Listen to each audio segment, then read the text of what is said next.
So I'm really excited to present a bit about Sentinel-1 today.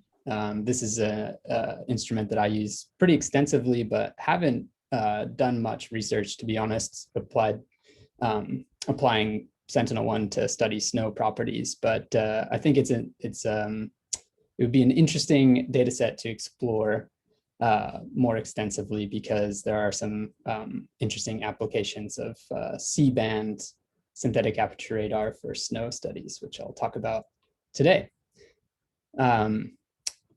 So I wanted to show folks first, we're on the website here going over day 4 under synthetic aperture radar.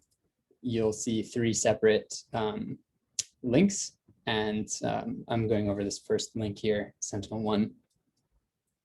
So you can either follow along on the website, or if you want to run this notebook interactively, I encourage folks to do that. Actually, everything hopefully will run today, but my luck has been pretty rough this week with these live demos, so we'll see. But to get to that notebook, if you open Jupyter Lab, I'll just start from the beginning. You'll want to navigate to the website. Under book, tutorials, you'll see a folder SAR, and that's where these notebooks are. So the Sentinel-1 notebook is what I'm going over. You may want to make sure your notebooks are up to date with what's currently on the website. And the way you would do that, make the font a little bigger, is under your website folder, you can type git status, and you'll want to see that you're on the main branch, and you should see a message saying that you're up to date. Some people might not see the same thing here. You may see SnowEx/main, and you can do git pull SnowEx main to make sure you've got the latest changes from the website locally on your system. This Sentinel-1 notebook hasn't changed, but just in case, you may want to try that. All right, so I'm going to jump into this notebook, and we'll just monitor the help Hackweek help channel with questions and anything that comes up, but also feel free to interrupt and ask questions as I go along here.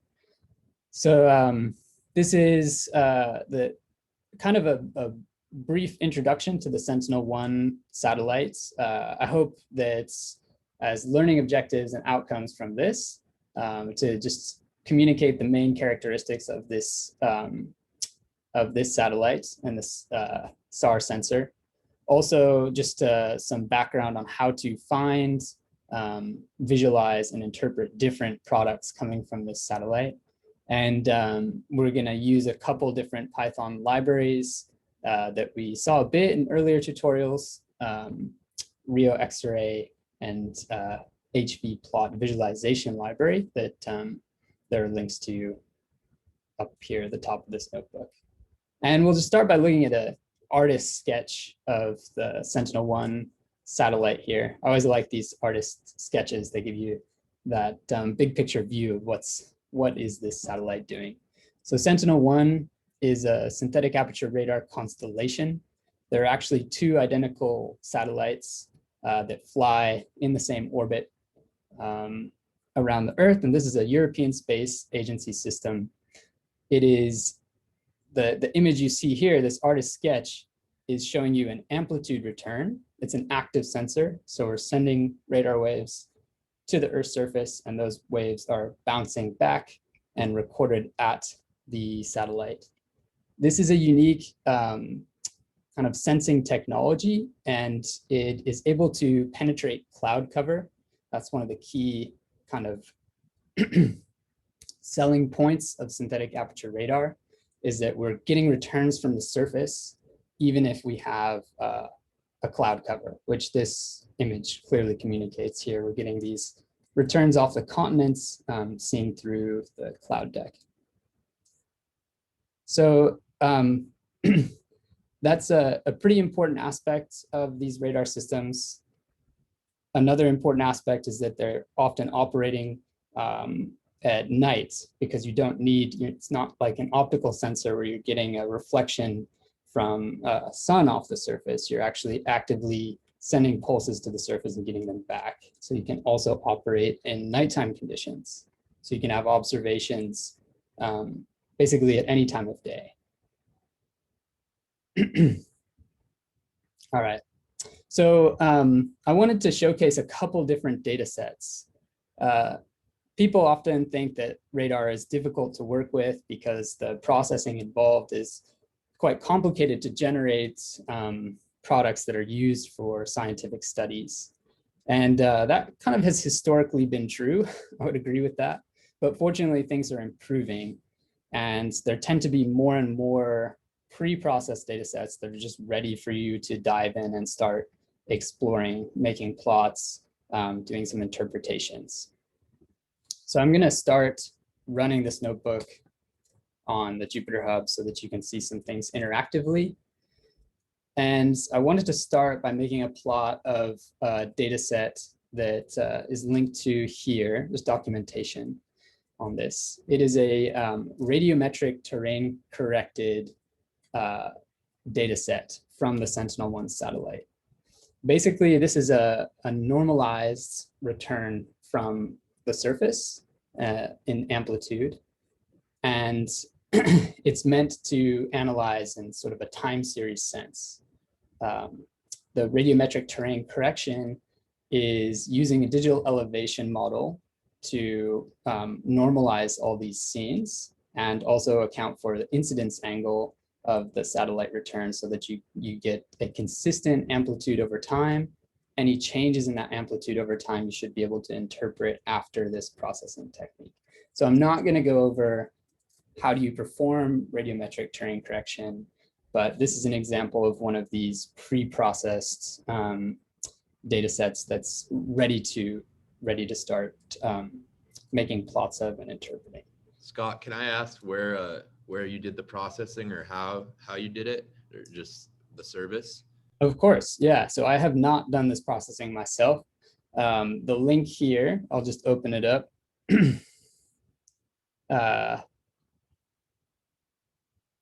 This is a public data set hosted on Amazon Web Services, and it was produced by a company, actually an agricultural company. So it only covers CONUS, I should say that. It's only over the continental US. But they've done the processing with a Sentinel toolbox. If you open this link here, I'll make my screen a bit bigger as well. Under documentation, you'll find there's quite a bit of detail here, but under methods, it discusses the workflow of actually generating this data set. And this is using a shuttle radar topography mission as the digital elevation model in the processing. So what do these images look like, these radiometric terrain corrected images? When you first see these, people often think, oh, this is a black and white image of Earth's surface taken from a standard camera. But this is actually backscatter amplitude that's recorded. So it is a distinct imaging technology. I'm not going to go over the code in a lot of detail here, but I will point out that this data is stored on a remote server, and we're reading that directly, as opposed to yesterday, we kind of went over using downloading approaches to get scenes and open them from your local computer. The code in this notebook illustrates an alternative where you can just read this data directly from where it's stored, which is nice. That also makes it easier to just explore.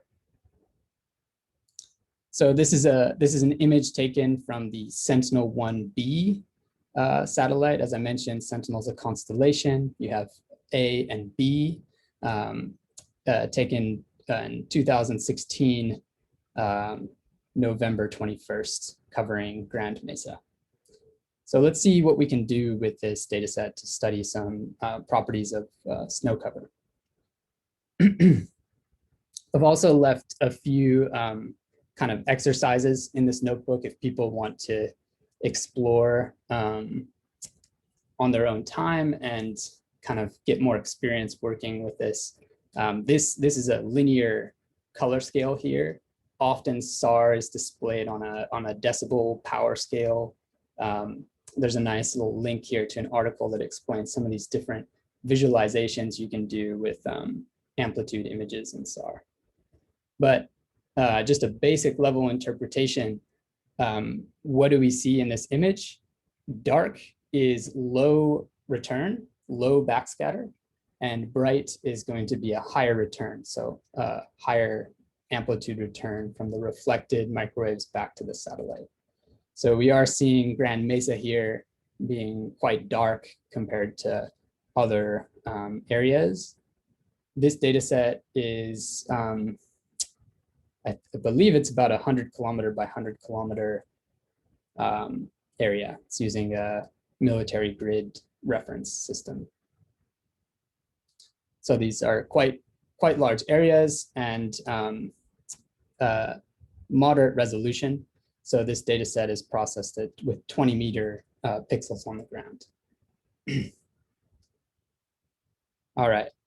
So let's just talk about some of the aspects of the satellite in more detail and look at a schematic for how this how synthetic aperture radar works.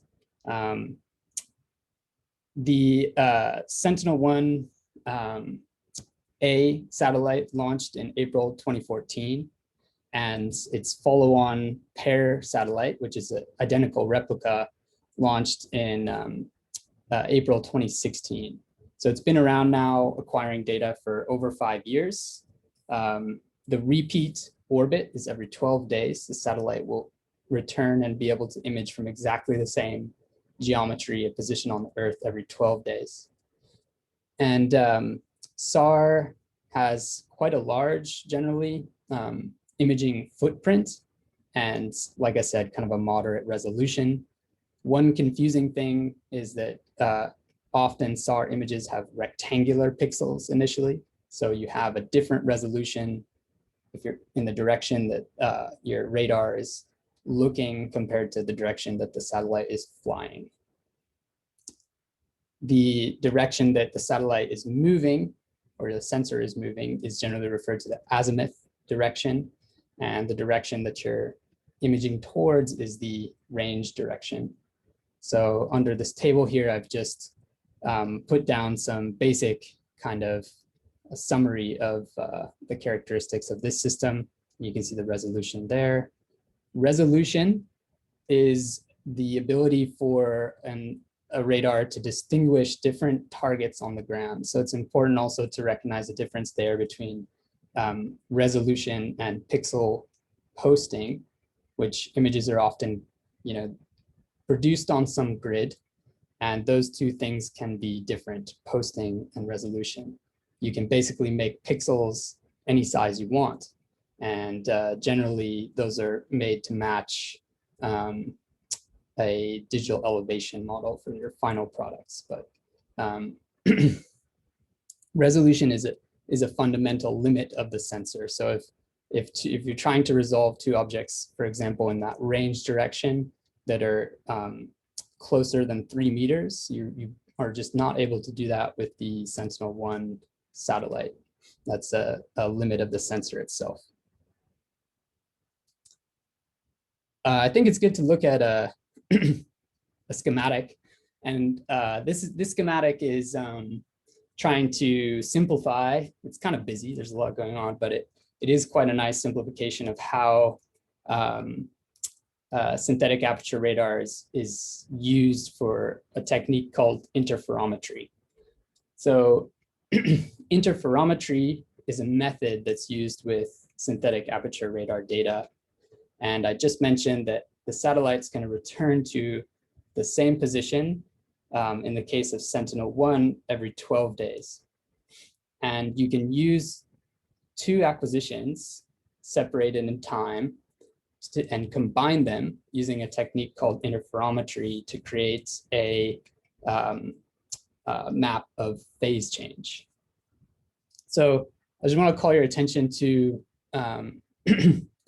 the lower. I don't think you can you see my mouse actually as you can. Okay, didn't realize that. The section over here on the right is kind of separated in time. So let's imagine your satellite passes some patch of Earth and you're actively sending microwaves to the surface, and then those microwaves are returning back to the satellite. So on a single pass, we can get an amplitude image. We're just looking at the amplitude of these microwaves that get returned. On a second pass, we also incorporate information about the phase of the signal that we receive at our sensor, at the radar. And what can happen is that that phase can change in time. It can change in different ways.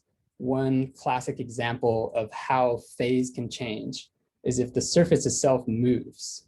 So this schematic here in the lower right is showing normal fault, where your surface has displaced, is basically moved down.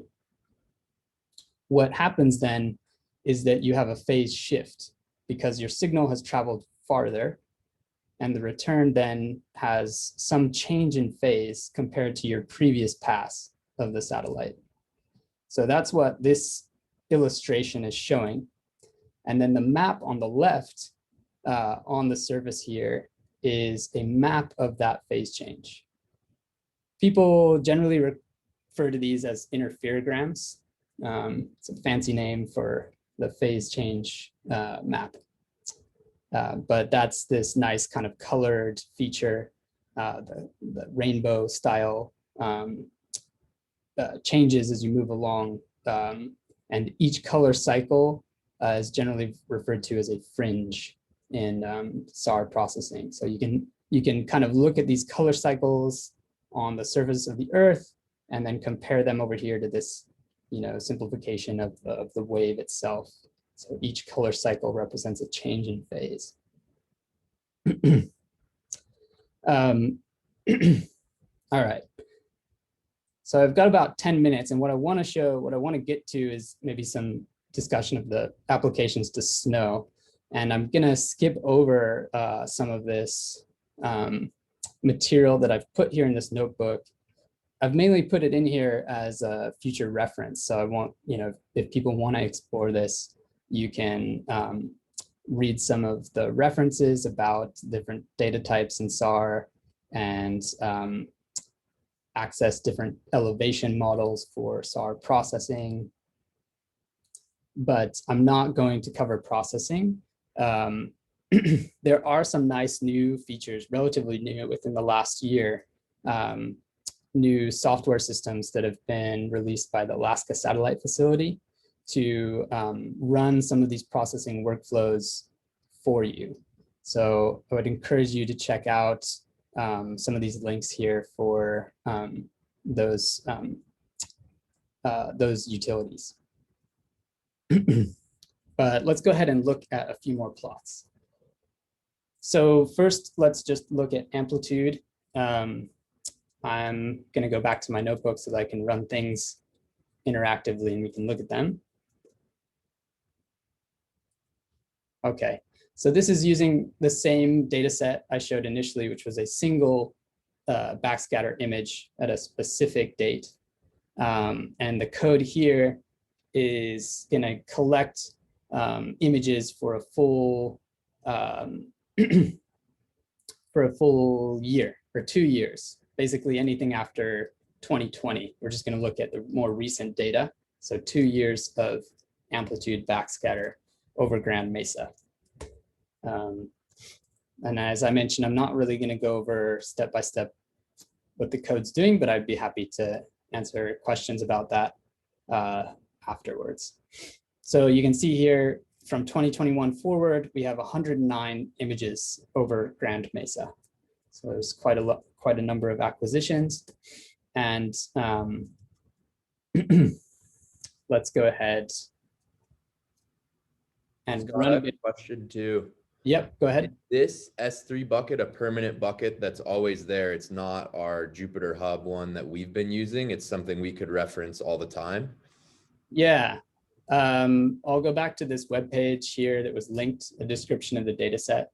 There are a number of these public data sets that are just available.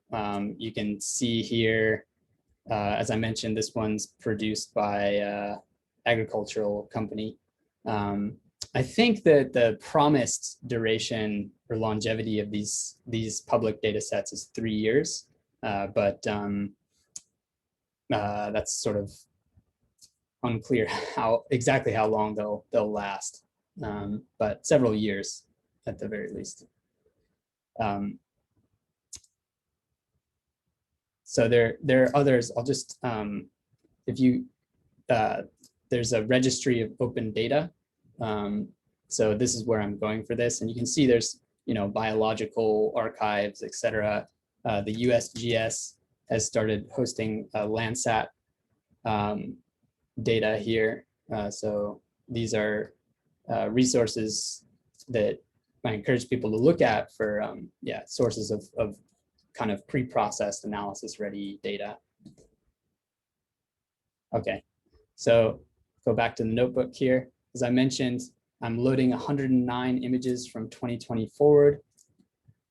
I've actually taken just a lower resolution images here, and you have 20-meter resolution at best, but there are also lower resolution versions of these images. So just for quick plotting, taking images that are downsampled to 344 by 344 pixels, and then a stack of 109 of these images in time.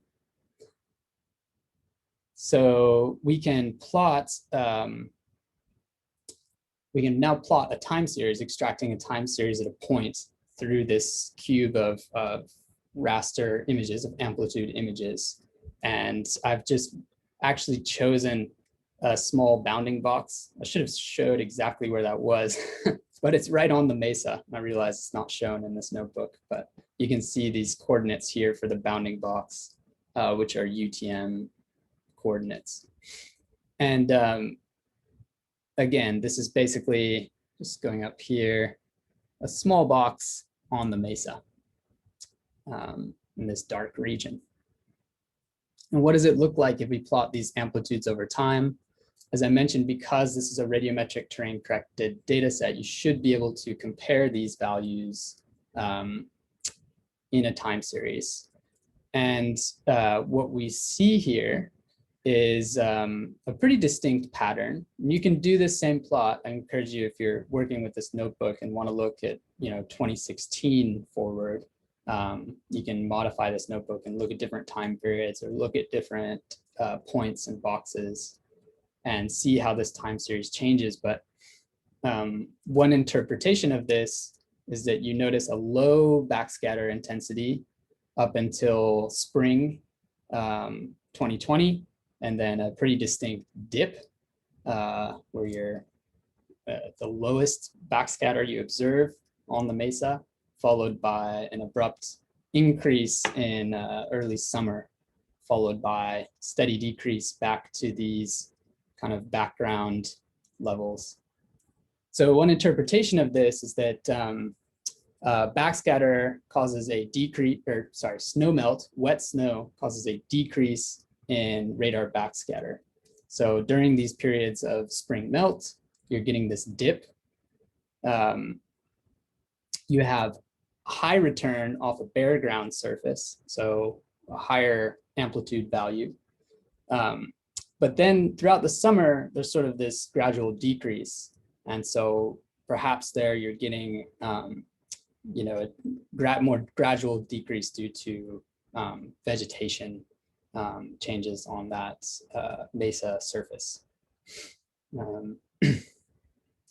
So I'd love for folks to kind of explore these plots further and think about the interpretations there. All right, finally, just a bit about, I've got 3 more minutes. So I did want to mention the radar phase. I've linked to some references. So if you're going through this notebook on the website, there are some papers linked that go over the derivation of the theory here in detail, which I don't have time to do. But there are theoretical studies and demonstrations of connecting changes in radar phase to changes in snow depth or changes in SWE. So looking back at our image at the top, there was the schematic of how interferometry works. There are different things that can cause a phase change. One of them, which is illustrated here, is a change in the ground surface, so a tectonic motion. But phase delays can also be caused by atmospheric changes, atmospheric conditions. So if you have different amounts of water vapor that you're passing your signal through in the atmosphere, another cause of phase change, it could be due to changes in the snowpack that's present.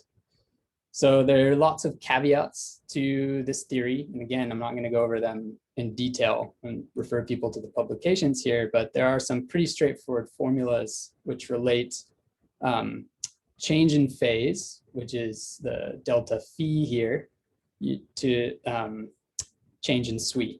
The other parameters present are your radar wavelength. Sentinel-1 is a microwave C-band sensor, so it's a 5.6 centimeter wavelength. And the other parameter here is the incidence angle, so the angle at which you're observing the ground from the satellite. The following plot is just to get people running with making plots of phase and perhaps comparing these plots with other SnowEx measurements on the ground. But I've linked to some tutorial data that was processed with the Alaska Satellite Facility tool that I mentioned earlier that does the phase processing for you. This is another one of those kind of systems that I really encourage people to make use of, because you don't have to spend as much time as in the past learning how to do this interferometric processing yourself, and you can use some more standardized workflows to generate these interferograms, these phase change maps. So this is just plotting unwrapped phase in radians between 2 dates. And I've linked to a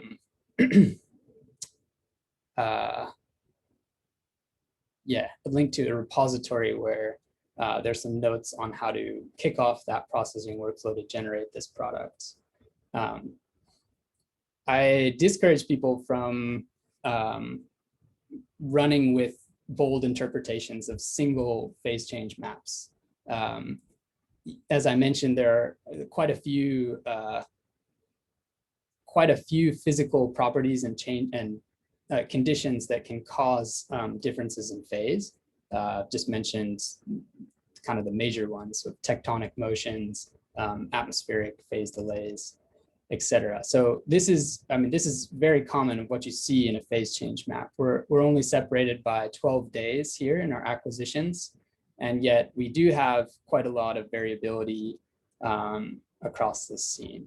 So there's kind of just a warning here, but also some exercises to kind of encourage people to explore, right? Compare these unwrapped phase values, for example, to elevation data set or other data to try and understand where these phase changes are coming from.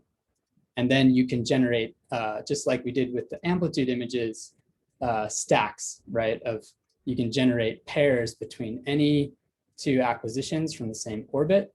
So you could generate literally hundreds of these phase change interferograms over a region of interest and look at those in a time series fashion as well.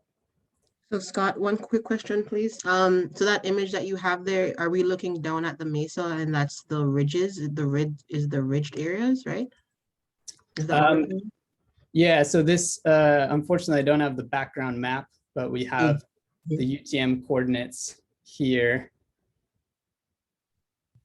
And we can go back up. Okay. Yeah. So, yeah. Yeah, I haven't really delved into the interpretation. That's okay. I was just wondering what I was looking at. No, that's a fair point. Thank you. Yeah, but often what you'll see in these is a strong, it is quite common to see a strong correlation with your elevation for single pairs. And that's largely, that's an indication of you're being affected by like atmospheric conditions where you're passing through more atmospheric water vapor as you're down in the valleys compared to up on the mesa, for example. So if you start to see strong correlations with elevation model, that's something to be aware of across a large scene, right? That's the other thing, is this is 250 kilometers across. It's another thing to be aware of. And so you can have quite different atmospheric conditions, even in different locations on this single map here. You can also have, happy to talk about it more, but actually probably stop there to move on to the other tutorials today. Thanks. Yeah. Awesome, Scott. That was wonderful. Really huge resource there for everyone. And maybe you can follow up with Scott on questions in the Slack. And I think we'll move to Swisar. Yeah, absolutely. Ready to give Swisar a go? Yeah. Nice. Let me hit this little share button then. All right, share my screen. Hit the share button a third time. All right, are we looking good, guys? Nice. All right. Well, guys, great. Good afternoon. I want to give you a big welcome from Mississippi. Today, we're going to be talking just a tiny amount about one of my favorite subjects in the whole wide world, Swisar. Now, out of this tutorial today, we're going to have three things hopefully covered for you guys. One, if you don't know nothing about Swisar, we're going to go over it just a little bit. Second, if you aren't too familiar with the differences between active and passive microwave remote sensing, I'm going to give you a kind of tongue-in-cheek brief overview of all that stuff for you.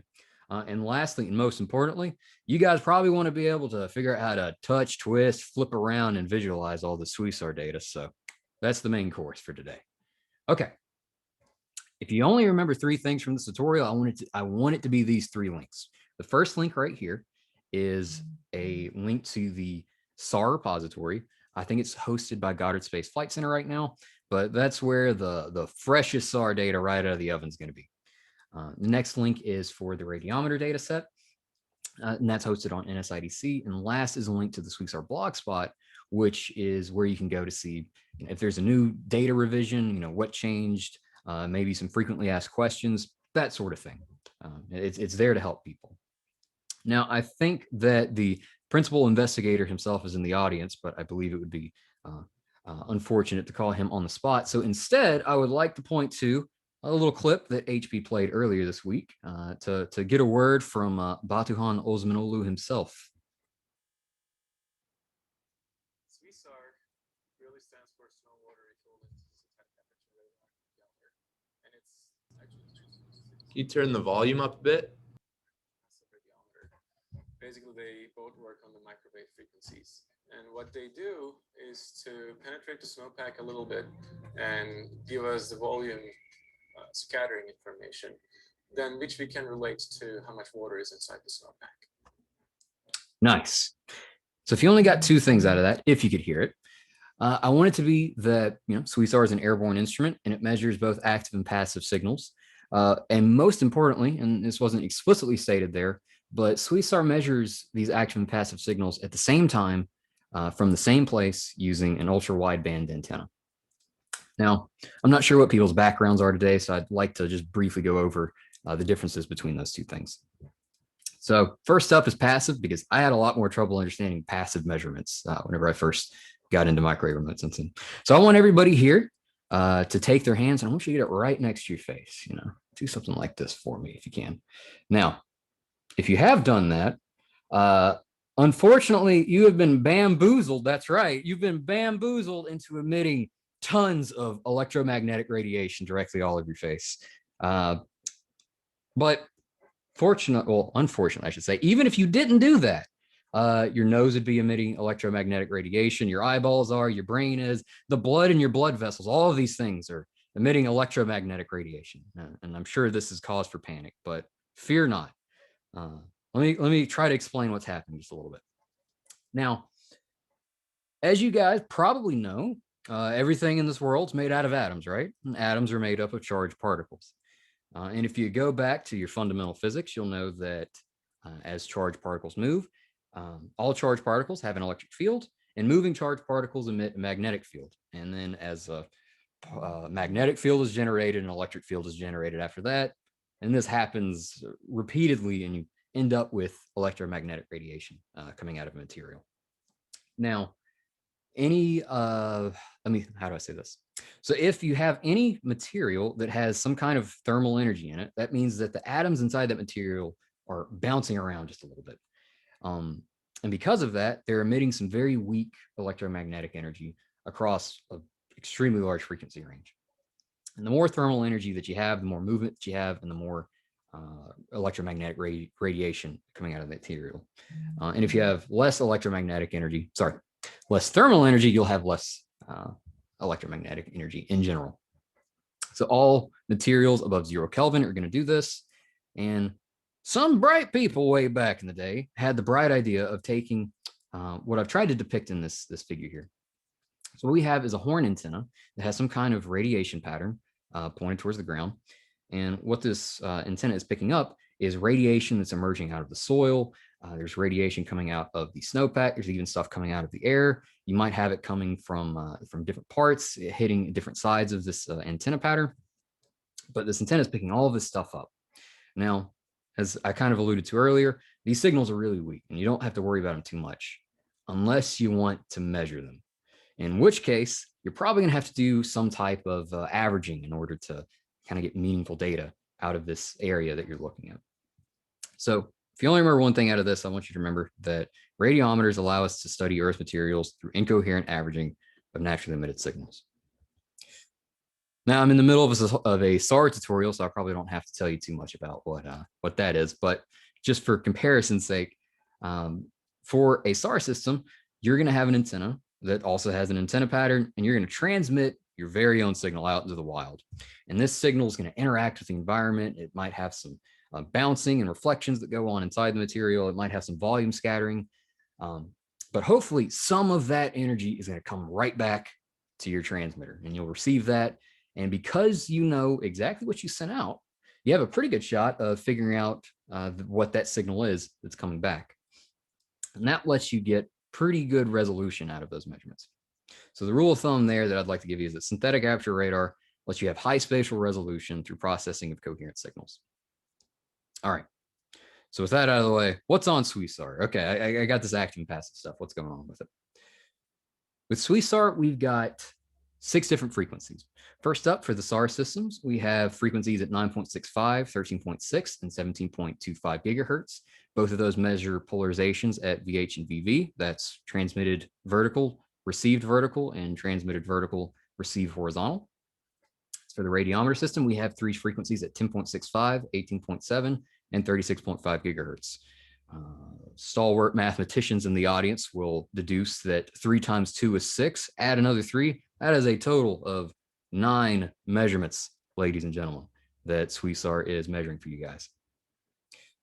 So as you see here, SWISAR again is an airborne instrument, and this little window that you see right here is where the system sticks out of the side of the aircraft. All of the magic happens because of this little guy right here. I'm going to zoom in very briefly. This tiny little rectangle right here cost a whole chunk of money, but that is where the antenna is located. And from there, this connects to the different SAR and radiometer systems that are used to process this data. So I'll close that. All right. So what about the data itself? What can I use here? So SWISAR currently has 2 data sets that are available. One's in 2019 that was recorded on November 4th and November 6th. So that can kind of give you an idea of the contributions that come from a snowless surface from the Grand Mesa. So it can give you an idea of the soil and vegetation. And we also have measurements that were made during the big push in February 2020. So you have all those nice measurements over all those snow pits. And this figure made by Ludovic Brucker shows for all the radiometer passes that were made during the 2020 campaign, the coverage relative to the Mesa and the Grand Pit, sorry, not Grand Pit, the snow pit locations. So you might be able to make out this orange bit is the lowest radiometer frequency at 10 gigahertz. The red is at 18, the green is at 36 gigahertz. And the more color that you see, the more passes do you have over that location. So I think this is a pretty good coverage of what I think is about 150 snow pits across the Mesa. So that's pretty cool. Now, what about downloading this data, right? Well, if you go to the main repository here, you'll be greeted by this kind of scary looking mass of files. And, you know, I don't like that. I would like for somebody to hold my hand and walk me through that. Batu did that for me. I'd like to do it for you. So what we have here, first up, is the site name. So this is Grand Mesa South Line. After that, you've got the bearing. This is 275 degrees from north. So that should mean that we're on the South Line right here and we're flying west is left, west across the Mesa. After that, you got your repeat number, the flights, the data take, the year, month, day that this was measured, your different frequencies, your look angle, which was all measured at 45 degrees from zenith, so 225 in this case corresponds to that 45 degree incidence angle there. Polarization indication right here. This flag lets you know whether or not crosstalk was removed, and then the version number if there's a version update in the future, right? So that's what this is. Generally, you're probably just going to be interested in, hey, give me the science line, and I want to know what day it was measured, and from there you can kind of pick your frequencies and all that. The other stuff, you probably don't care too much about for the science stuff. All right, so I'm going to keep pushing along here with actually plotting this data now. So first up, I have a lot of calls here, and out to the side, I have a bunch of comments in case you guys wanted to run this on your own computer. I know setting up Anaconda can be a real pain, especially if you're on Windows. So I tried to let everybody in on how to get this stuff done.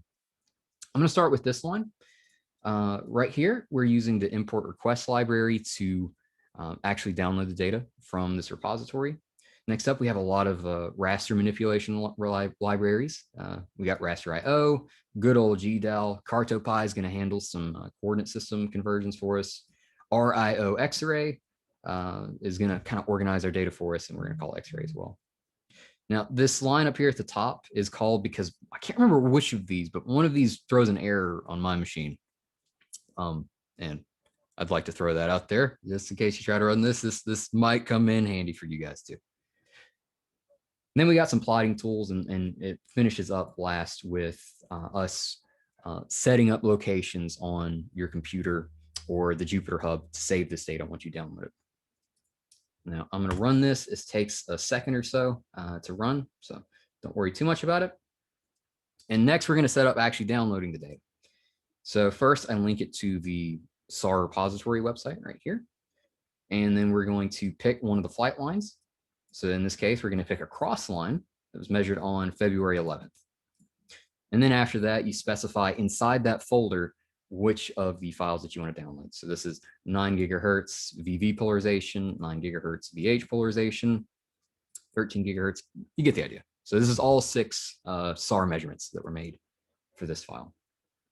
And then using good old Python list comprehension and one-line for loops, we can set up each of these file locations inside of a list. And we do the same thing for the output directories here. So this is creating the directory if it doesn't exist, and then the specific output paths using the same process as this list comprehension here. All right, so I'm going to run this line. And if you're following along in the notebook, feel free to hit this. So this is actually the line that's downloading the code. It takes about 2 minutes to run. So I've went ahead and downloaded it before this talk started, but each file is about 65 megabytes each. So just kind of keep that in mind and kind of let that run and listen along with me as we move forward. So after that, I have a function written that kind of takes the boring stuff of reading in that data and combining it together into a nice little X-ray for us. So that's what's going on here. So you feed in the output paths, and the output of this will be this little X-ray guy. So this is a little data cube, and each of the 6 slices here corresponds to the inputs that you fed it. So because this was in the order of 9 VV, 9 VH, these slices are also in the order of 9 gigahertz VV polarization, 9 gigahertz VH, and so on and so forth. So this is all of our SWISAR data, right? So we've got it. It's in our hands. Let's plot this guy. And we're going to do that using HV plot. And first up, I set up a color limit range. So I'm going from -20 to +20 VV. Next, I've got the color map. I'm just saying that it's gray. Our coordinate system is the northings and eastings for the Grand Mesa region, right? And we're going to have a background tile using Esri imagery. Now, the important part here is we're just taking that X-ray variable, right, that we define right here, and we're calling that hvplot.image. We're going to set our X and Y coordinates equal to these guys here. And the important part is that we're using group by band so that we can visualize each of these slices together. So I'm going to run this line. It takes just long enough for you to get worried that it's not working. It's about 5 seconds. I got worried. Exactly. Just then. Okay, great. So it did exactly what I thought would happen. Okay. So this is pretty nice. So we're visualizing the 9 gigahertz VV polarization measurements, and you can kind of make out the tree cover right here from sort of this height right now, which is really cool. So we can kind of visualize this data over the Mesa, and this dropdown lets you visualize all of the different frequency combinations and so forth. So if I select 17 VV, you can see that the data kind of shrunk a little bit because we have a smaller wavelength, and you're going to have a smaller antenna footprint on the ground, and so on. So that's kind of the summary of this. If you were able to follow along in the notebook, hey, congratulations. You pretty much got the gist of taking this data. That's super cool. So after that, I'm going to try to rush along. I'm a little worried about talking too much. I know that's a surprise. But let's take a look at the radiometer data. Now, this is a little bit simpler because luckily this is all just CSV stuff. You don't got to worry about icky rasters and X-ray and all that, visualizing data in 3-4 dimensions. Nope, just a table. Just give me a table. I can visualize that pretty straightforward. So we're just going to use pandas, NumPy. I don't even know if I might need to delete this. I don't know if I actually use X-ray here. Whatever. We're also using HV plot again to plot this data. So I'm going to run this. And again, if you're following along, you should just be able to start from this line if you weren't able to keep up with the radiometer stuff.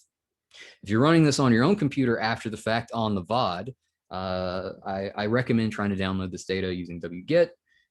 You should be able to run this on the Jupyter Hub, no problem. But here's just some tips. If you're like me and you're using Windows, and goodness me, is it hard to do a lot of things on Windows? Just wanted to throw some tips out there for getting this stuff installed. Be careful where you download your binaries from, folks. All right, so I've ran that cell. Next up, after you download your data, I've output it in the directory that we initialized a little while ago. And we're going to read that path in right here. So we're setting up the string for it here, and then we're just going to use the built-in pandas function to read a CSV file right here. That was quick, much faster than the SAR channels, right? Okay. And what's cool with HV plot again is that you can practically visualize this as like a little Excel spreadsheet. So we'll run this line here. So what's inside this this data that's on NSIDC? Well, first up in this column, we've got the timestamp for each of these measurements, measured in UTC standard time, right? So this was measured again on February 11th, 2020. We got the hour, the minute, the time, and then some milliseconds, microseconds after the fact.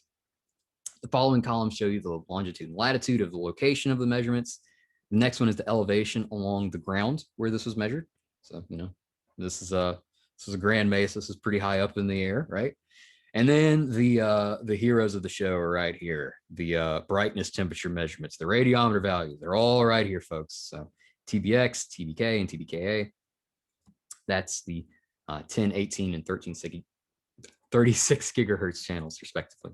And the other stuff is a lot of the antenna parameters that were used to kind of get an idea of how to process this data. So we won't be interested in that in this tutorial, but it's there if you need it.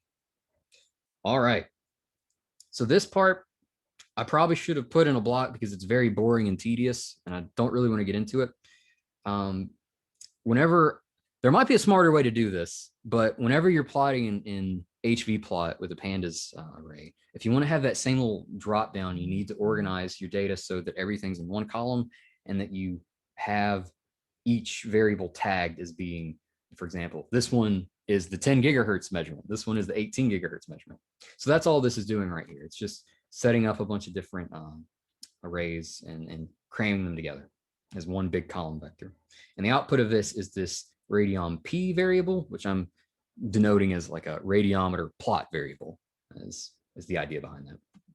So once we have that guy set up, we have all of these organized by an ID flag, and the ID is just whether or not it is X band, K band, or KA band. We'll plot this guy. It's much faster than the SAR stuff, as you see. Didn't have to worry at all. And so here you can see we just took a CSV and we're able to plot it using HV plot super quick, which is great. And you can see that for the lowest frequency here at 10 gigahertz, we've got a range from 240 Kelvin to 260 Kelvin. And if I go up to the highest frequency, you can see there's a much larger range because those higher frequencies should be more sensitive to, well, everything, but hopefully snow as well, right? So there we go, guys. That's that is the radiometer portion of this data set. So nice. I'm glad we're still together. Nobody's told me to stop talking yet. So I'm going to keep marching forward. Go, go, go. Got to give everybody time, right? So this is another one of those things where it's a little bit tedious, but what I did is I wrote a function for you guys to where if you give this function a X array that has your SAR channel measurements, and you give it a radiometer pandas array, it will find the closest SAR measurement to these pixels that you see along this track right here. Because you know it's at a much higher resolution, and so you can kind of pick where those values are along that track. So the output of this is another one of those little pandas plot variables, like I mentioned earlier. And this data SER or data series variable here actually lets you kind of take a look at the data itself, because this is really hard for me to read. So I like doing it that way. Either way, if we plot this stuff, kind of using the same ID functionality that we used earlier, we'll have a nice plot of all 9 measurements all together. However, as you'll see right now, one unfortunate thing that I haven't been able to figure out, whether it's my fault or maybe it's just a bug in the library, probably my fault. It usually is. But it's probably easy if I go to a radiometer channel. So you'll see here that the measurements are all here, and we can mouse over everything and see, okay, so this measurement is 247 Kelvin at that point. But the color bar over here is ranging from plus 240 Kelvin to minus 240 Kelvin or something like that. Which is ridiculous, right? But either way, I think it's good to be able to visualize this data, especially if you're trying to find something like, okay, I know that this snow pit's located here. I kind of want to get a feel for what this data is in this certain location, whether or not the color bar is there. I still think this is pretty handy.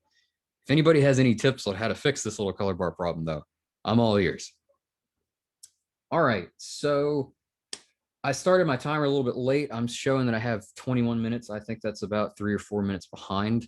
I had an exercise for everybody, but I think it actually might be more beneficial to just kind of leave the notebook blank and let people kind of work with this on their own, just to kind of get a little feel for the data. But I did want to talk about what I was asking people to do regardless. So with this exercise, I was hoping that everybody could take this little variable right here and plot the data as a time series, and for both the SAR and the radiometer measurements. So we're going to do that together. And so to start off, we're going to use the hvplot.table function to take a look at the data itself. Now, as mentioned earlier, we've got our timestamps, and you'll see here that on the outer edges of these measurements, there's a lot of nans. That's kind of the null values, the empty values inside of the SAR measurements. So this just tells you that this is kind of too far out of the processing range that was chosen for the SAR at the time. But if you scroll down, and you don't really have to go too far, you'll start getting some consistent measurements further down. You'll get some actual numbers. Don't worry too much. Everything's got its limitations and ranges, right? And the last thing we'll do, we'll plot this data right here for all 6 SAR channels. And you'll see up top, we've got our 9 gigahertz channels, which has sort of the highest values right here, which, you know, I guess that's something that you're probably interested in seeing because they should have a different response because you're more interested in seeing the response to things like soil and vegetation. And hopefully the things beneath that are in response to snow cover and what have you. And we can kind of do the same thing for the radiometer channels down here. And so you'll see here that this is 10 gigahertz, 18 gigahertz, and 36 gigahertz. So there's a trend where our data is responding to, you know, changes along the track right here. So you could see everything's kind of rising in unison, and then the 36 gigahertz channel is just very sensitive, a very, very sensitive little friend here. So he's doing something else, right? But all right, folks, I think that's about all for me, right? So I want to thank you guys so much for standing in front of this fire hose that I just spewed out in front of you. I hope that it was at least a little bit helpful. I am very glad to take any questions. And again, I want to thank everybody for giving me the opportunity to run my mouth with you guys. It means a whole lot. Anyway, that's all for me. Thanks a lot, Dylan. That was great. Yeah, Appreciate that. Love your enthusiasm and your Sure. I had one quick question. So Sure. Are those trees that you're going over? Is that what's causing that huge response? That is a good question. You know, I made this tutorial and then I didn't look into what exactly is causing that. I mean, you can see across this cross line that there is some tree cover that we hit right here and there, which if there's about 2 or so humps, maybe that's it. I don't know. I was looking more at the lower one. Yeah, right there. That probably is it. Yeah. But I'd have to look at that myself, and I don't want to make any conclusions because, like Scott said in the previous one, you know, you want to make sure that what you're looking at is correct. That any kind of geospatial error that might be in the code is corrected, and you know, I don't want to make it too crazy of any assumptions right now. But hopefully that is a physically relevant variable. Yes. Great. We got maybe time for one more question before we switch to the UAV SAR. Yeah. Anyone has a question? If you want to look in the chat, if there's any questions. Yeah, that'd probably be good. I'll look at it on my phone. I'm afraid. I didn't mention it, but the SAR resolution is 2 by 2 meters in this data set for all the channels. That's the posting. The antenna pattern is probably a little different at the different frequencies. Yeah, it's different. I think it's closer to 1 meter, and it changes, you know, for each one of them. But the processed output, I think, is scaled to 2 by 2 meter pixels. Great, thank you. Awesome. Well, I know a lot of people are excited to dive into some of this data, and this was, for those that don't know, this is kind of the flagship data aircraft instrument for the Grand Mesa effort. It was in the video. I was surprised to see it. Yeah. Great. Well, if there's no questions, thanks a lot, Dylan. Really appreciate your effort on that tutorial. Well done. And we'll move to Jack Terricone from University of Nevada, Reno, who's going to be telling us about UAV SAR. Go for it, Jack. Cool. Hi, everyone. Sound all good? Cool. So, hi, I'm Jack Terricone. I'm a PhD student at University of Nevada, Reno, and I'm here to talk about and run through our UAV SAR tutorial that HP Marshall and also Franz Meyer of the University of Alaska had a lot of influence and helped with a lot of this code.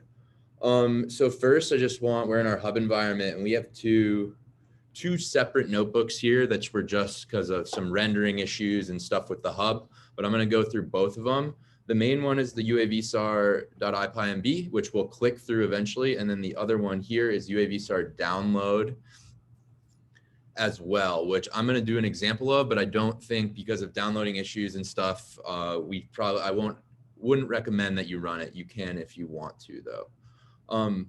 First off, though, I'll go to the just webpage to start, just do a little intro. So UAVSAR, uninhabited aerial vehicle synthetic aperture radar. So this is the same type of SAR technology that Scott and Dylan have been talking about. It's an active sensor at the L-band frequency, and L-band's a little bit longer than C-band, so about 24 centimeters, this is specifically.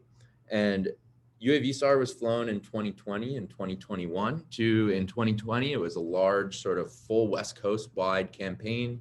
And then in 2021, it was more of a Mountain West campaign. So we have a ton of data here that we're really excited to get into. And this tutorial is hoping sort of to teach you how to download the data and just sort of do some simple transforms of it to eventually start analyzing it. We'll now go into the notebooks themselves to start, and anyone feel free to interrupt me and stop me if you have questions or if something's confusing or notebook breaks, and we'll hopefully be able to do it. So we're going to do this download notebook. And again, I'll just run through this, and I have stuff pre-downloaded just because of all the errors we have been getting. And for the INSAR data types, the interferometric synthetic aperture data types, just as Scott has addressed in his notebook or in his Sentinel one, that we're doing INSAR just from a suborbital airplane instead of a satellite. So all of these pairs, so an INSAR pair is the data format that we're working with, will come with a bunch of different files. We have an annotation file here, which has all the metadata, which we'll use to geocode our INSAR data. Then we have our amplitude products, like Scott had shown, the same sort of amplitude backscatter. We have our interferogram, which is a complex number, which is a complex interferogram showing phase and amplitude, which we won't use for these purposes. We have a coherence file, which we haven't talked about yet, which we'll go through a bit. And then all these are also just ground projected, which is the GRD. That isn't extremely important now, but we'll go through. We'll upload our libraries here, a lot of the same libraries we've been using throughout this whole tutorial. And then for data download, we're going to be using or showing the ASF Vertex profile is how I got all this data and links. And it's a really cool SAR specific service. So they have Sentinel data up there. All the hype and other platforms Scott had been talking about are run through that as well. And it's just a pretty cool thing if you're looking at SAR data. So I recommend it. And what we're doing here is just putting in our Earth data credentials, some of the same stuff we've been doing. And I got this data. This is Grand Mesa data, which you get through this copy link address. So I searched for a certain flight line. I copied my link address, and then I'm putting that into this section of code right here is where there. So if you were to want to download different data for different flight lines or place you worked at SnowEx, you would just change these zip file locations and it will download it directly into your file. In this case, it took about 3 minutes. When we were trying to do it as a UAVSAR project team, it was taking 15 minutes. It just sort of, we wanted to stage it in here before we did anything. And now we'll go through and do it. And the UAVSAR data, one of the big challenges with it is it comes as a binary file. It's not projected. It's not in a TIFF like Sentinel. It can't be accessed through that amazing S3 bucket like we've seen. It's sort of it's hard to access. And some of this code that we're trying to do is sort of show people how to access it, how to transform it easily, and which we figured out. And it's pretty exciting now that we can get this in Python and access all of it. We're just going to go through and unzip all these files. When we're unzipping it, we see we have 4 different polarizations. UAVSAR is a quad pole instrument. So you have both the HH, VV, and both of the cross poles. And we have our coherence files, our DEM, our interferogram, and our Unwrap Phase as well. And then in the amplitude zip, we have the different amplitude files for the 2 passes. Here we just pretty much, this code I won't even run. We go through and we just clean up a lot of the data because of the hub environment, because there's only 10 gigabytes. We have to make sure we're cleaning it there. But we ended up just staging this data in an S3 bucket. So I'm not even going to use this just to do it. But then once your data is here, the important part is that we want to convert it to geotiffs. And that is a a function here as well, which we're using. This is an example of just the annotation file, which has a lot of different information in it, but pretty much the Geotiff Converter is taking information from this annotation file, like starting latitude, longitude, number of lines, number of samples, and using that to georeference the images. So if we want to convert it all, it will say number of lines, number of samples, top left, and then it should say TIFFs are done when it's done. And now we have geotiffs here. But for our purposes, we're going to use some geotiffs that are in the S3 bucket as well. So I'm just going to go back through and delete my temp directory quickly. And now we'll move over to the UAV SAR, the main one. So now if everyone wants to follow me and click through everything here, we can start clicking through and it should all work, hopefully. First step here is, so yeah, this is just some repeat stuff when we split the book, but the first cell we're gonna wanna run here is this AWS S3 bucket call. So this bucket call should, let's see, be downloading 5 separate TIFFs here. And everyone should, I'll wait a second to make sure everyone's get downloaded before we go forward, just to make sure. And then if you run the next cell, we should have an amplitude 1 TIFF, an amplitude 2 representing the 2 different passes, a coherence, an unwrap phase, and a DEM. And maybe give me a couple thumbs up if everyone's good and it's working for everyone.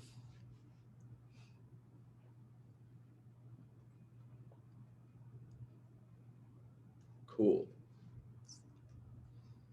And we did this, I think, too, that I guess a lot of us tutorial developers, we developed our tutorials and things worked. And then when you put 80 people trying to download something at once, it seemed to break and none of us anticipated that. So Scott Henderson was so great and helped us stage all this stuff in the S3 bucket. So we're just directly referencing that, which makes things a lot easier and not breaking. Here, yeah, then we're going to be using Raster IO here. I don't really get into X-ray. I'm a newer Python user, but this is just sort of some basic visualization. And we sort of just get our metadata to see where we're at. We got a geotiff. We have a no data value of none, which will become important later with some of the corrections we do. And then we have our width and height CRS format. So we're in lat long here, as David had referenced and Scott in their Raster tutorials. We're just going to use a Rio open function in this next thing. And as we knew before, as we've talked about before in the other tutorials, Rio open is just a super, Rio show specifically, it's a super just easy way, but it's not that adaptable. You can't have a color bar, but it just allows you to visualize the data really quickly and get a good look at it. This is an amplitude image, as we've seen here, Grand Mesa as well, where I feel like we've been the whole time. And I'm just using blues in this case, just to show some different, colors and some different utilization of these, of how you can change the images if you want to use this in your own work. Then we have our second amplitude image from the second overpass. And then also a coherence image. And these two are both in linear amplitude as well.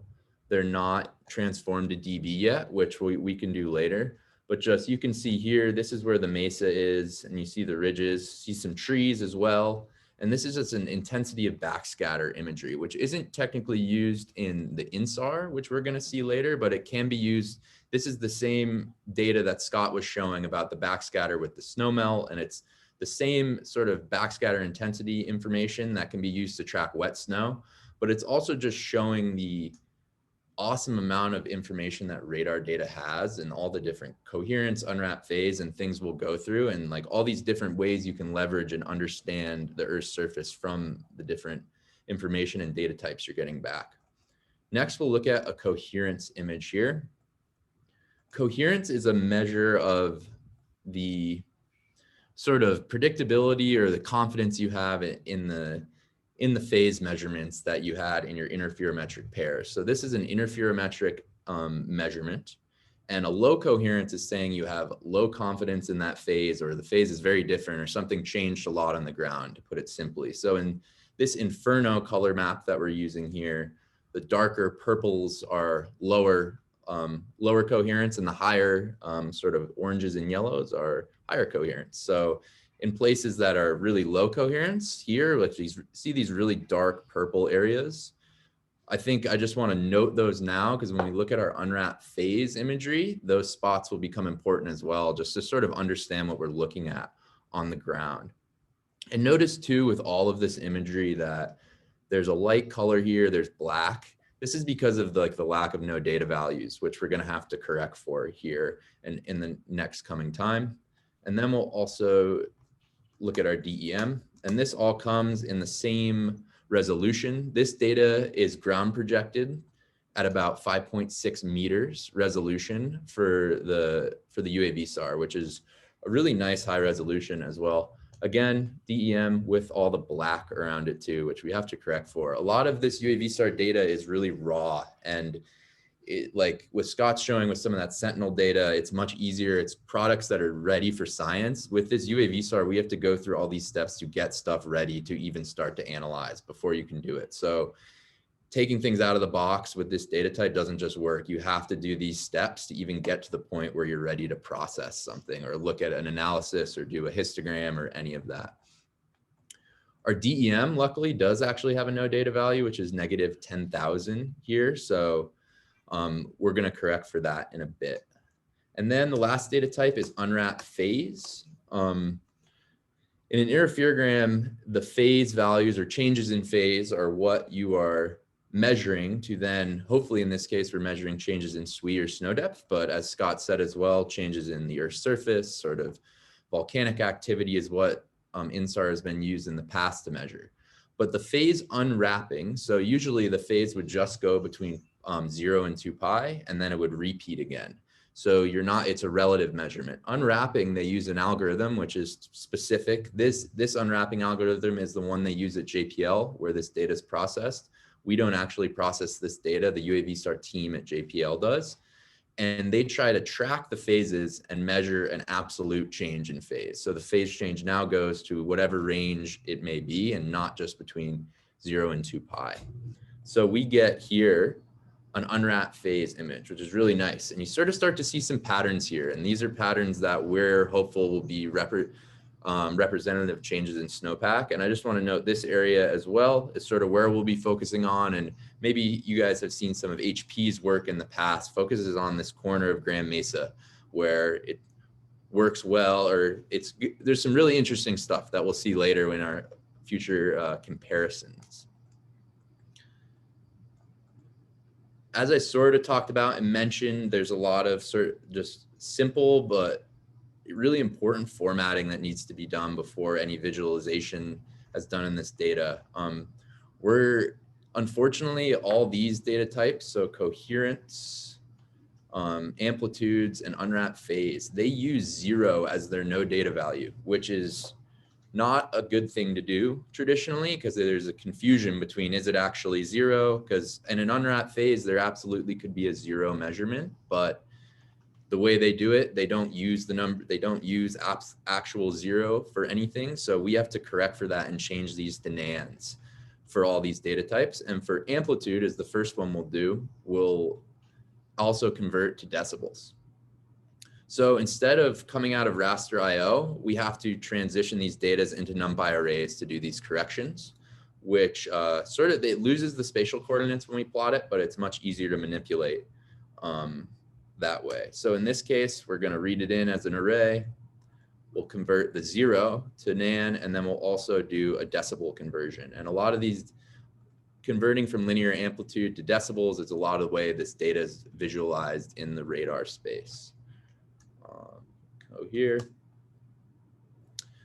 Quick histogram here to check that it worked, and we're sort of between 0 and -20 decibels, which is a good range to be in for that. So we're just sort of going through and checking that all of our data is working and everything's up to scale. Now that we've converted to decibels, I just want to do another plot of things. And in this case, we're going to go to imshow from the matplotlib library. So we're going to switch over our plotting utility I think this library is a little more robust. There's more stuff you can do. You can put a color bar and scale bar in, which is huge for making real presentation quality figures. I'm using Inferno here. I like this color map a lot. I don't know why, I always have, but yeah, we're seeing sort of our backscatter values now. Low backscatter on the Mesa. Again, these sort of treed areas, I'm pretty sure, thinking about this, really low backscatter. Higher sort of as you drop down from that high surface as well. And then this next thing we'll define a function called show two images. This function here is just going to be able to show two images side by side and automatically set their color bars as well using your NP percentile function here. So it's just pretty much automatically doing it no matter what data type you have. So you have your inputs here are the images, the color scales, your titles, and then you can set these if you want, or it will automatically do that for you. In this case, for the two amplitude images, I wanted to show side by side here. We set them automatically just because if I didn't set these automatically, the color scales would be slightly different. And for amplitude images, we want them on the same scale just to make sure we compare them.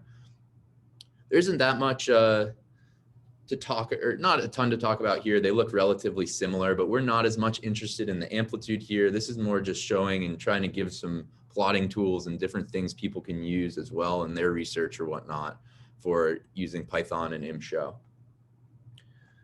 Cool, now we'll get into the actual interferometric products, the Coherence and the Unwrap Phase, also the DEM. And then we'll just do these corrections. So as I said before, the 0 value is really NA for them. So we'll convert to NaN for Coherence. We'll convert to NaN for UNW is Unwrapped Phase. Convert to NaN, and then DEM, the no data value is actually negative 10,000. So we'll just convert all those over. In here, we'll do a histogram just to make sure like all the conversions are working. Proof that the 0 is the no data. So this is the uncorrected one. Normal shaped histogram with a ton of 0 values here. And then this is the corrected. We sort of see our unwrap phase data. Our unwrapping is sort of ranging between about 5 radians and about -5 radians and about 2 radians. And we'll just do another quick plot here using our show two images function. So side by side, I like to look at things, especially next to a DEM. We'll visualize our DEM array and our unwrap phase array. Again, color scales are set here as well. And yeah, we can just compare them. And I had some issues with the plotting for like this small plot of unwrap phase. We had to interpolate it here and it just makes it look, it's just not good resolution. So I just wanted to show everyone can get a really good, nice resolution of the phase data because that's sort of what we're focused on for this specific flight line. Any questions to stop while I stop for a second, or? I'll answer the Slack questions after I'm done, but if anyone wants to voice them now, we will gladly stop for a second. And everyone up to speed on the tutorial, feel nothing, no hiccups, it's running for everyone. Cool.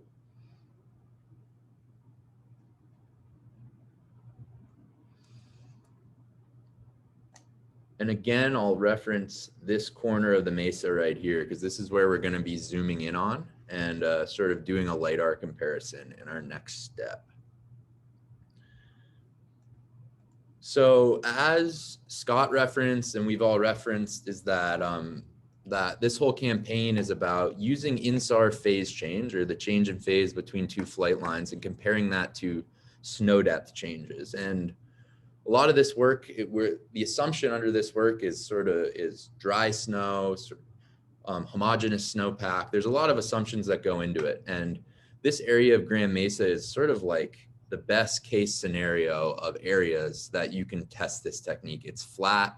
In this case, there wasn't a huge amount of snow in between passes. Too much snow can cause phase wrapping ambiguities where you don't really understand where the phase is and you lose it.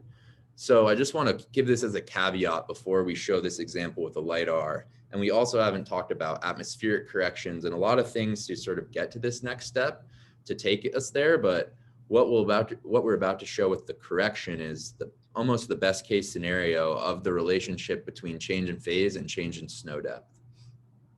So here we'll load in a LiDAR TIFF called Grand Mesa Depth Change. This is something I had created using the ASO LiDAR data. Pretty simple on it. It's it's two LiDAR passes between the 1st of February 2020 and February 13th. And why this is such an important or really cool data set is that this is the only time during the 2020 campaign that we had paired LiDAR and UAV SAR data. So we have a UAV SAR flight, which we had been imaging. All this data is from the exact same overpass period. So we can then compare the phase change to LiDAR depth change, which then can be related to SWE as well. So this is a really important data set for sort of just testing the physical relationships for what we're trying to show. We'll do a quick plot of the LiDAR depth change, or here we'll define it. Just look at the no data values. Looks pretty good to me. We'll just do a quick plot here. I'm using a red-blue color map here, and sort of I've set these bounds on my own to help correlate well with the phase change. These are sort of, this is some trial and error to get these things exactly right, as you'll see, to make the color bars look good. So yeah, here we have our LiDAR depth change. So what this data set is saying there was ASO measured a snow depth on the 1st of February about, and then they measured another snow depth on the 13th of February, and I just differenced them. So in the blue cases here, the blue is like things were great, the snow depth is greater, and the red, it's less, and darker red is even less, a loss of snow in that area.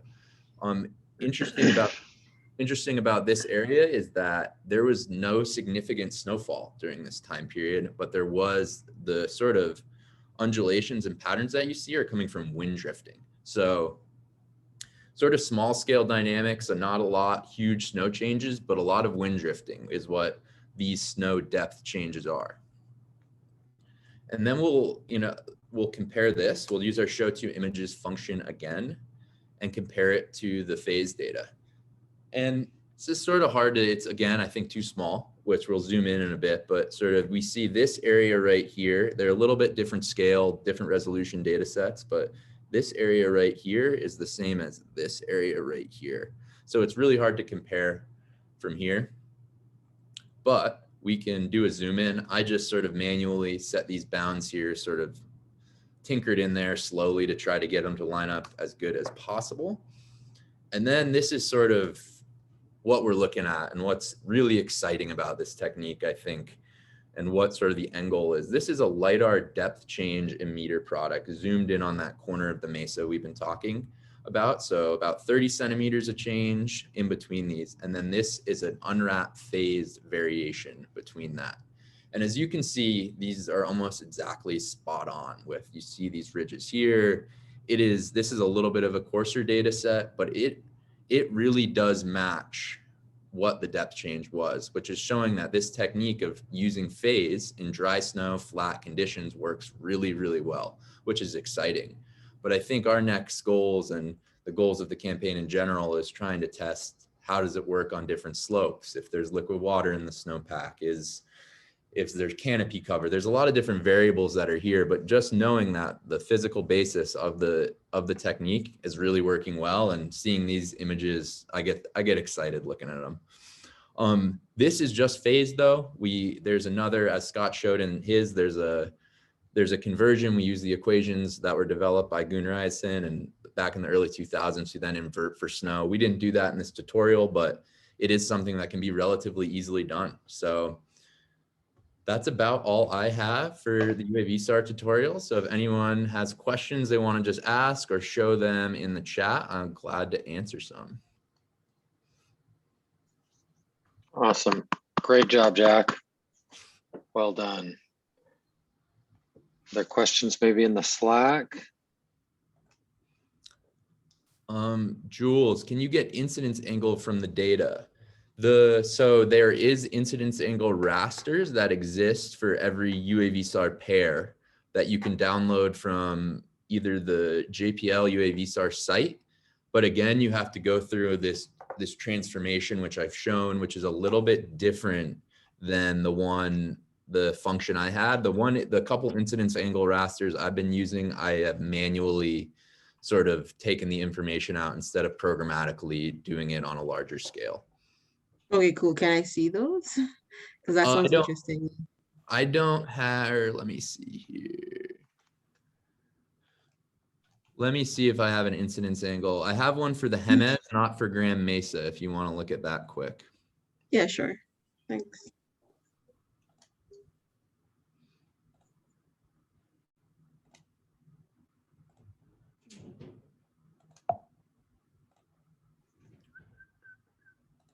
Feel free to use the chat for questions for any of the 3 tutorials that were just presented. So this is a radar incidence angle raster. Can everyone see this? My cue? Yeah. Yeah. So this is for the Jemez River Basin, one of the flight lines of 2020, and the plane on this side is flying on the right side here for, I think it's south to north. I don't know exactly, but sort of this shows you how the incidence angle varies in your range direction here, and then also with topography depending on the slopes as well that you're dealing with.